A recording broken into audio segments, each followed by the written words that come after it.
Welcome, subscribers. We are talking to Joseph P. Farrell, and we are continuing our talk from our regular show from earlier, but for this segment we are going to change gears a bit and dive into a different area of Joseph's work. He has written a three-part series, book series called Giza Death Star, and the two follow-up books are Giza Death Star Deployed and Giza Death Star Destroyed. And Joseph, I frankly don't know that much about this, aspect of your work. So why not kind of start with the, most obvious question of all, I guess. What is the Giza Death Star? Well, that's the basic and best question to ask. It's my hypothesis is that the Great Pyramid was not only probably a machine, but that it was probably a weapon of some sort, and for that matter, a weapon of mass destruction based on some very, very sophisticated physics principles. Now, once one said that, one is immediately positing the idea or existence of a very sophisticated civilization that would have built it. Yeah. So, of course, I immediately place myself beyond the pale of normal academic Egyptology by making such a to the ears outlandish assertion. Yeah, might be a good idea. I'm positing basically the existence of a precursor civilization of great antiquity that's there that may have built that thing. So, again, or are we back to talking about a weapon here? Well, it kind of comes from three different points. The first component that got me thinking along those lines was when I was much younger, my parents used to travel all over the country on vacations, and one year we traveled across the state of North Dakota, way up by the Canadian border, and off in the distance you could see from the highway that we were on the old phased array radar that had been built for the American anti-ballistic missile system in the late 1960s and early 1970s. And this structure looked kind of like a pyramid with the top lopped off of it. And so the idea kind of lodged in the back of my mind as I was a kid that, well, maybe the pyramids of Egypt, or the Great Pyramid in particular, was something military in nature. Because, of course, the Great Pyramid is from one standpoint of view, obviously a hardened structure. So that kind of percolated in the back of my mind for several years. The second thing that kind of led me on to this was the book I mentioned in the first hour, a book by a British engineer, actually, who lives in this country, by the name of Christopher Dunn. And it's just a marvelous, marvelous book. It's called The Giza Power Plant, and it's an engineer's look at the Great Pyramid and why he thinks it's nothing else other than a machine. And a machine that he himself speculates is based on kind of avant-garde physics principles that he connects to the name of Nikola Tesla. Yeah, and once you've said that, then all the doors of possibilities are thrown open. Indeed, yeah. The third line that led me into it was the author Zecharia Sitchin, who of course has published an enormous series called the Earth Chronicles series. Yeah. And in the second book of that, a book called The Wars of Gods and Men, he cites an ancient Babylonian text called the Lugal-A, and another ancient Babylonian text called the Exploits of Ninurta, which detail the events of a war that were fought, in his opinion, partially with nuclear weapons, in order to destroy a weapon that is called the Great Weapon or the Great Affliction, which in Sitchin's reading is connected and clearly identified with the Great Pyramid. Now, I found that extremely interesting because Sitchin himself does not believe or doesn't pursue his own insight there. He just kind of puts it out there and moves along without really considering the implications of what he said. So, once I put all three of these things together, I started digging a little bit into, well, if this is the case, if it is a machine, why is it that there are things missing in it? And why is it that this structure really presents evidence to us today as being but the shell of something else. There are clearly components inside the structure that are missing, and so on and so forth. Mm-hmm. So I started digging into what the physics could possibly have been, what in contemporary theory might explain its use as a weapon of mass destruction. So that's really kind of where the three books take off. It's basically an outline of ancient texts, modern physics ideas, and then in the third book some extremely esoteric connections to all of these things. Interesting.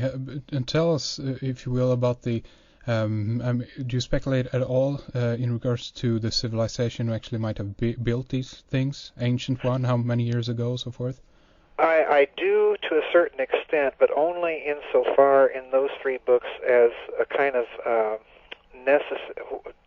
simply what, to the extent that's necessary to make the weapon hypothesis that I'm exploring feasible. Mm-hmm. In the new book that I mentioned in the first hour, The Cosmic War, I go into the scenario itself quite a bit more and into some of the speculations about the civilization involved. But basically it comes down to this in all of those books. I don't use the term Atlantis of this civilization simply because I try to avoid getting into debates about where Atlantis was located, how long ago was it, and so on and so forth. I call it simply the Very High Civilization because it's clear, I think, to many people that the civilizations of ancient India and Sumer and Egypt are legacies of something else. They literally spring up out of nowhere, full-grown, very sophisticated civilizations with a depth of astronomical and mathematical knowledge that's almost stupefyingly sophisticated. So, indeed. It comes from somewhere. I don't speculate as to where. I simply maintain that it's there, and that we ought to take the texts that talk about that civilization and its wars and its technologies seriously. Now, as to the chronology that we're talking about, I think at the minimum, if we take various evidences that I present in the three Giza Death Star books seriously, that the Great Pyramid was built sometime before the biblical flood, if we take those evidences seriously, then that would make the Great Pyramid at a minimum at least 10 to 12,000 years old. It is an incredibly old structure. It's probably the oldest structure on the face of the earth. And the other line of evidence that suggests its antiquity is surprisingly the work that has been done. Your listeners are probably familiar with the work of John Anthony West, Robert Schoch, the Sphinx. The Sphinx, I think, along with the second big pyramid at Giza, represents kind of a second layer of civilization building there, and a later one, because in Schoch's estimation, the Sphinx is, I recall, is between 7,500 and 8,000 BC. So it represents a considerably later level of civilization that built those structures. And if we put that in the context that most people believe that the Great Pyramid is older than those two structures, then that again would tend to make it an extremely old structure.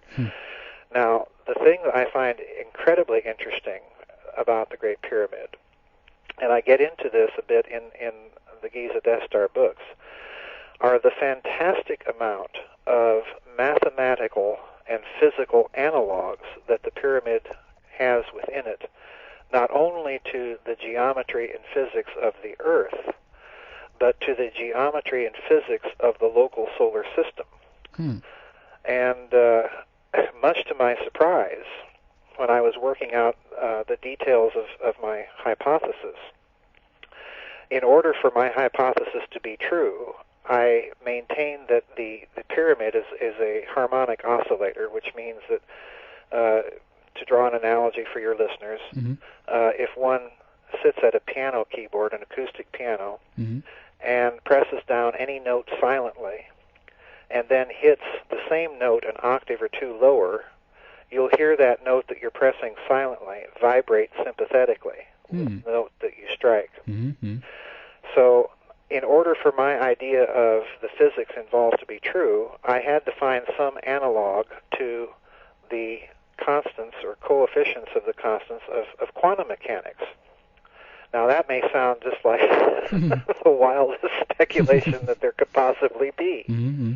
But as I started playing around with the numbers of some of the dimensions inside of the Great Pyramid, Yeah. I discovered that in the Grand Gallery in particular, there were just multiple after multiple of the numbers of the coefficient of the Planck length. Mm-hmm. And that in other cases, I don't think that in these other cases it was statistically significant, but there were also analogs of the Planck constant and of the Planck mass. Hmm. So in other words, this to me just presented a baffling puzzle, because on the one hand it kind of supported my theory, but on the other hand it meant that these people not only who built this structure had a sophisticated knowledge of local system astronomy, of basic geometrical constants like pi and phi and so on and so forth, Yeah. but that these people also had a sophisticated enough physics that they could embody within the numerical dimensions of the structure some of these principles of quantum physics that weren't discovered until 1905. So, you know, whoever built it, it wasn't the Egyptians using logs and sleds. Yeah. So, I mean, what do you kind of get, I guess, I don't know, angry is the right word, but, you know, French architect, what's his name, Jean-Pierre Houdin, I think, the latest guy, putting out the theory that the construction of the Great Pyramid was built simply using, you know, an internal spiral ramp. Have you heard about this? I've heard about it, and to be honest with you, I have to discount it. My whole problem with the sleds theory and the ramps theory is that there have been American engineers and I think a couple of British engineers who've calculated that to build a ramp in order to get blocks up there on the pyramid, the ramp itself is going to be almost as big of a building project as the pyramid. Indeed, yeah. and the other problem that this does not solve at all, and no explanation that I have seen by Orthodox standard Egyptologists has really explained this in any way. And that is that, as your listeners are probably aware, the blocks in the Great Pyramid are so precisely aligned that you cannot even get a penknife blade or a piece of paper or a razor blade in between these things. Yeah. And in addition to that, these blocks are held together by an extremely thin layer of mortar. Now, to pile difficulty upon difficulty, these blocks are aligned to not only the compass points of the Earth, but to each other with such precision that this precision borders on optical precision. That's how precise the tolerances are. And now, even if we posit the acceptability of a theory that we're using ramps and pulleys and sleds and hundreds of thousands of Hollywood extras barking orders to each other and having human labor haul these things up there and place these blocks, how do we account for the precision, the optical precision of the placement? It's an impossibility. Interesting. You know, we cannot achieve, and this is something that Chris Dunn talks about in his book, we cannot achieve the precision tolerances that structure is built with using lasers. So, in other words, the very existence of this structure implies a technological sophistication that we have not yet equaled.